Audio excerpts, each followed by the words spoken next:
పడుతూ ఉండొద్దు అమృత.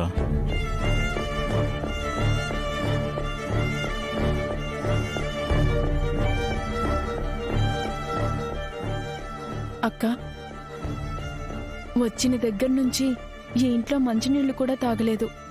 అన్నయ్య గుర్తొస్తున్నాడా? అవును నాగవల్లి, అన్నయ్యని వదిలేసి వచ్చినందుకు ప్రాణం పోయినట్టుగా ఉంది. నేనేం తినలేదని నువ్వు అన్నం తీసుకొచ్చావు,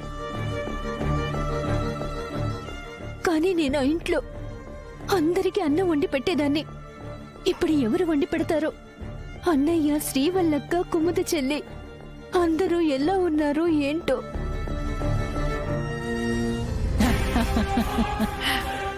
బావుందే మీ వరస. చెల్లి గుర్తొస్తా ఉండది, అక్క గుర్తొస్తా ఉండది, అన్న గుర్తొస్తా ఉండాడనేసి ముచ్చట్లు పెట్టుకుంటా ఉంటారు. ఇంతకీ ఇప్పుడేం చేయాలంట? నేను నిద్రపోయే ముందు దిండ్లు దుప్పట్లు సర్దేసి పెట్టాలి కదా.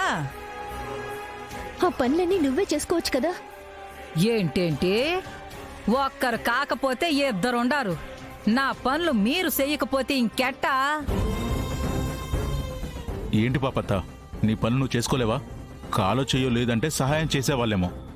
మనిషి దిట్టంగా తాటి చెట్టులా ఉన్నావు, ఇంకొకరి సాయం నీకెందుకు?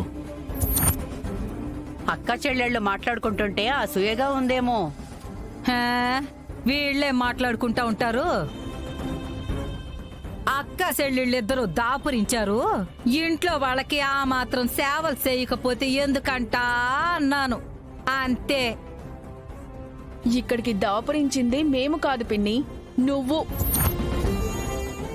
నువ్వే ఇంట్లో ఏదైనా పనులు చేయాలి. తేరగా తిని కూర్చుంటాను అంటే ముష్టి వేస్తాం, కానీ ఆ పని ఈ పని చెప్తానంటే ఊరుకోం. ఏం కూసావే?